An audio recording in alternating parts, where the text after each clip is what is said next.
Good evening, everybody, and welcome here to the Sports Talk channel. And welcome specifically this video, this podcast episode of Talking Packers with Steve.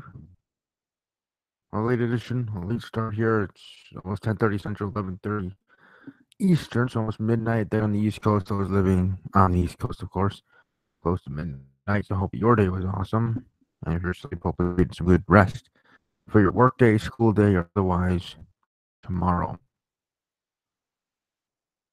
For those that may be watching live or maybe watching later in the evening, you never know. Maybe a high volume of YouTube viewership happens between, again, your local time, but still time, 10 p.m. and 2 a.m., or 10 p.m. and 4 a.m., or 1 a.m. to 3 a.m. Who the heck knows?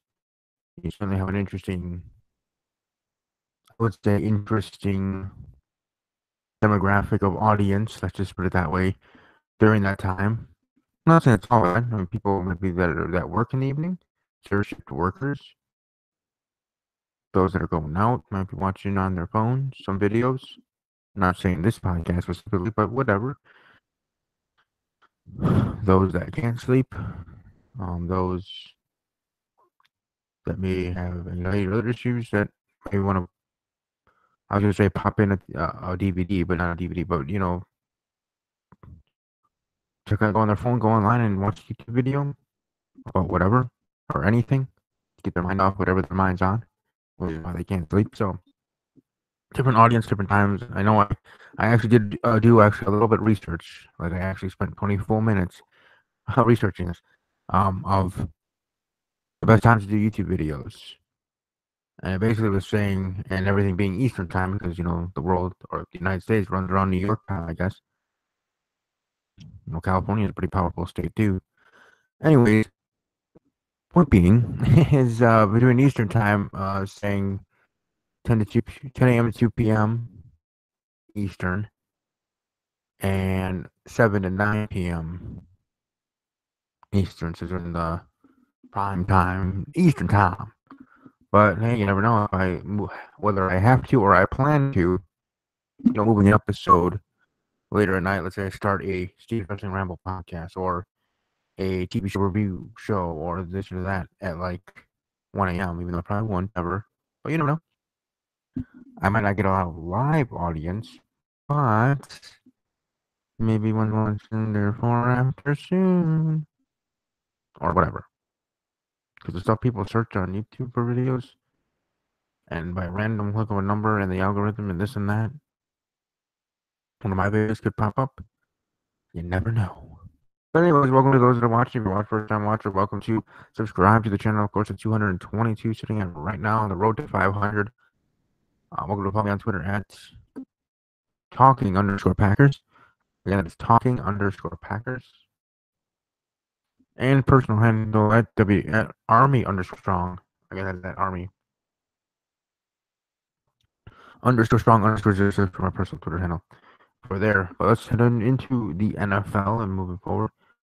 From the week that was with the Jaguars defeating the Bills, we had the Chiefs disappointing the world and their own fan base, losing to the Titans at home, the Saints winning at home against the Carolina Panthers, and the Rams disappointing the world and their fan base by losing the Falcons. So this week I have to cheer, don't have to, but plan to cheer for the Minnesota Vikings, Philadelphia Eagles, even though they probably will get their butts kicked. I will be cheering for the Jacksonville Jaguars to get a quote-unquote upside, even though they did defeat Pittsburgh in the regular season.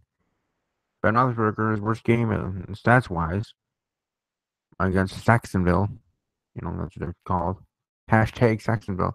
The Jacksonville Jaguars. So hopefully, maybe that will we might not repeat exactly like that. I'm sure it won't.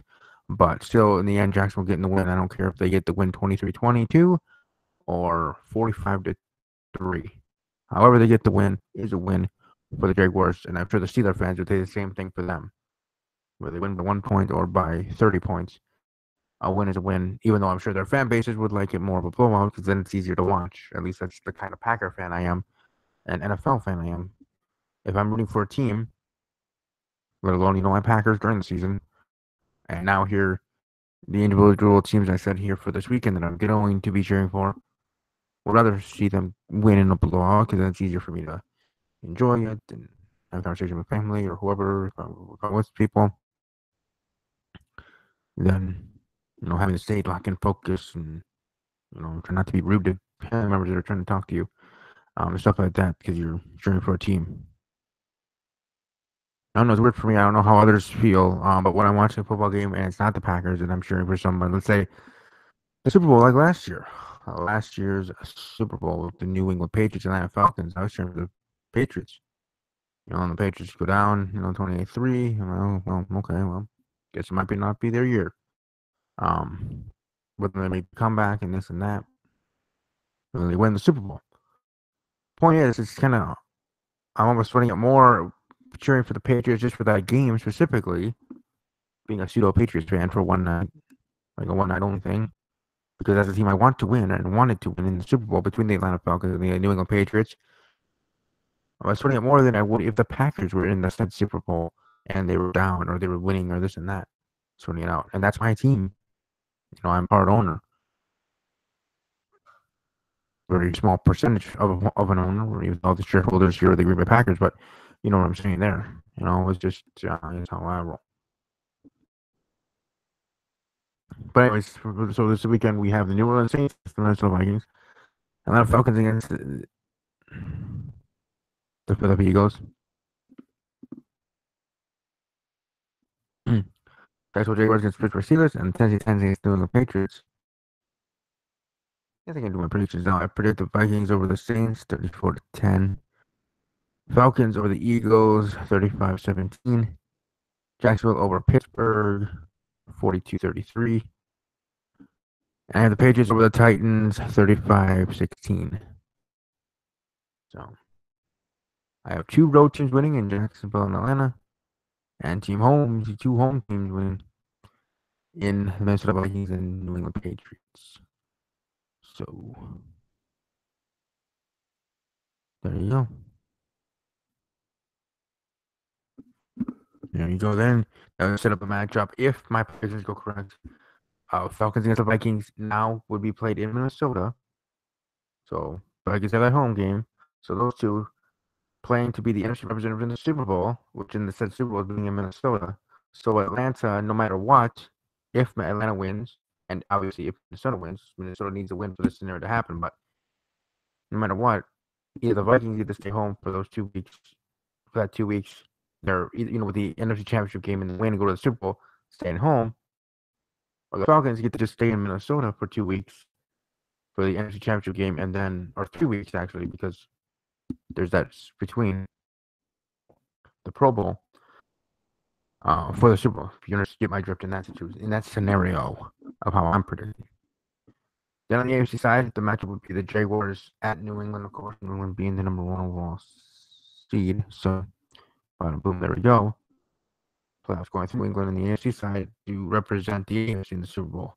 I wouldn't mind now to see Jacksonville, Minnesota Super Bowl, with Jacksonville getting win. But my prediction was originally the Packers Patriots for the Super Bowl, and then before the playoffs started, as I did show on camera, Rams Jaguars. But that's not going to happen. I still hope for the Jaguars. Hope they get half of it right. But excuse me, we'll certainly see if that scenario can even continue to have a chance, depending on if Jacksonville can get past Pittsburgh. It's not going to be an easy task. For sure. Biggest news in the NFL, John Gruden coming back to coaching. Announced and presented as, his introductory press conference on Tuesday, which I did miss because, working, getting that money, making the money. And him the new coach of the Raiders. I see the Raiders being like how they were 2 years ago. Being a dominant team, being a team people chatter about Super Bowl chances and stuff like that. You never know, it can turn around in 1 year. And I'm the one that sat here with that rookie head coach with the Rams, Los Angeles Rams, saying he was going to go to the Super Bowl, predicting that before the Super Bowl or before the playoffs started. But either way, I do look forward to seeing how everything goes down in the playoffs continuously each and every week. And hopefully you all can join me again next week when I predict the AFC and NFC championship games. Because I'm sure there's going to be a doozy, especially if the Vikings are playing at home and the Jaguars are still in the mix and still in the hunt to become Super Bowl champions of the world. So we'll certainly see how it all plays out. 'Cause it's about to go down for sure. I gotta thank you all that watch live. Those watching are kind of welcome to let me know your thoughts in the comment section below of everything I said. And thoughts for who do you think is going to be winning this weekend, and who do you see in the Super Bowl? One of these lasting teams will be the Super Bowl champions, of course. Obviously, since it's still in the playoffs. Will the New Orleans Saints be the Super Bowl champions? Minnesota Vikings, Atlanta Falcons, Philadelphia Eagles. A lot of people are writing off the Eagles because they have Nick Foles, and they're not Carson Wentz, which is understandable. I mean, not saying I haven't either, but you never know. They're still in the mix. They still could be the champs. Just like Carolina, Los Angeles Rams, Buffalo Bills, Chiefs, all technically had a chance just being in the dance before the wild card weekend started, or the playoffs started overall. But it could be the Jacksonville Jaguars as the Super Bowl champions. How crazy but awesome for that fan base and that organization and team to not only attend and play in their very first Super Bowl ever, but win it. First time you get there, you win it the first chance you get because you never know when you're coming back. Ain't that right, Arizona Cardinals? Really cheering for the Cardinals against the Steelers that Super Bowl. I really was. I was hoping for Kurt Warner to get his second Super Bowl ring. One with the St. Louis Rams. And I was hoping for him to get a second one, the Arizona Cardinals, but obviously that did not happen. It was not in the stars. Wasn't meant to be. But I certainly was cheering for the Cardinals that day. Though I have been lucky in the past, I think 2 to 3 years, not just predicting, but who I'd cheer for during the Super Bowl. But that one years ago was one where I cheered for a team and they did not win. I cheered for Arizona, but Pittsburgh Steelers were the champs. They earned it. They deserved it. But anyways, moving on. So it could be the Jaguars, or it could be the Steelers themselves. So I was just talking about. Technically, also Titans are still in the mix, even though I do think they're going to get throttled by the Patriots this upcoming weekend. But they're still in the mix, so there's still a chance for them to be Super Bowl champions. And how that would be interesting and good for their organization, especially this season, how it's been rocky road. And you do it by beating New England and Jacksonville, or even New England and Pittsburgh, the top two teams in the AFC in general, and the Jaguars. Let's say it's Jaguars Titans, and Titans, pull off a miracle, beat New England 13-10 or something, keep it low scoring, and it's Jacksonville against Tennessee. And if that happens, if Tennessee pulls off the miracle and then Jacksonville beats Pittsburgh, which wouldn't be too much of an upset, but be a baby upset in some eyes of the NFL fans, general NFL fans. And the AFC Championship game is being played in Jacksonville, Florida. Yes, they do play with the Jacksonville Jaguars at home against the Titans, and then Jaguars beat the Titans.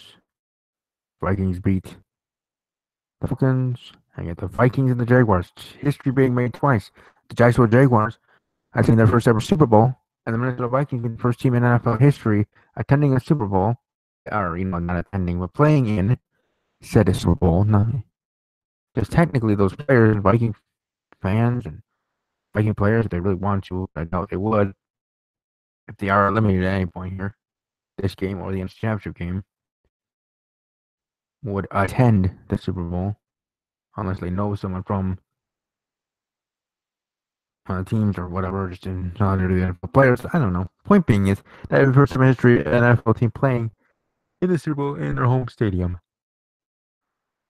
And it would be even funnier whether Minnesota's playing Jacksonville or New England or whoever, but they're having to wear their road uniforms. So they can try to make the game as neutral as it can be. But that's more psychological warfare, I'm thinking, than really anything else because in the end, the Viking players, the Viking fan base, our stadium will definitely show that this, is where it is. It's in their home stadium. It's a home game. It's almost pretty much, but they still have to make that field neutral. And I always love to see when they show, whether on Twitter or however, like the unveiling of the stadium of how it looks. Like someone has an inside thing. Someone's tweeting out. Someone there in the media, which I wish was me, but it's not. Tweeting out how it looks and its beautifulness with, one team with their team name and logo. Let's say Vikings with their logo, and let's say Jacksonville. So just in this theory, I'm thinking with the Jaguars, the Jaguar logo on the other side, and in the middle you have the NFL shield on the each with a 15 or 30-yard line on both 30-yard lines. I think it is 30 or 20 in the red zone, and I think it's the 30-yard line. I'm sure someone will let me know if that's incorrect. And then the Super Bowl logo right there in the midfield, because that's where it belongs. So I can just picture that right now actually in my head at U.S. Bank Stadium, Vikings Jaguars, and then you have on the sidelines where it seems going to be the team logo and colored, painted there for one team and the other team, the other side, and just picture this whole thing. I know as simple as it is to me, it's visually, aesthetically pleasing and beautiful and awesome at the same time. Again, I'm a weirdo that I care about that, but that's just me. I do. I look forward to it, no matter what team it is, whether it's teams maybe that I dislike. Again, I can never hate a team or person or whatever. It's not in my nature, but I can strongly dislike things and people and NFL teams. But let's just say the two teams that I wouldn't want that are left, that would be the Falcons and the Steelers. Honestly, just being honest, I wouldn't, hate it to just, want for my cup of tea. I still would love to see how the stadium or the field looks with end zones, logos, stuff, and everything that I already explained in my Vikings Jaguars scenario. But either way, let me know what you think. Comment, share, smash the like button. Follow me on Twitter at Talkie_Packers. I'm sure I'll be live tweeting or hopefully we'll be able to live tweet during the games, and I will for sure be live tweeting during the Super Bowl as well. Hope you all have a great rest of your day, great rest of your weekend to the weekend. Stay safe out there, have fun. And above all else, as always, take care.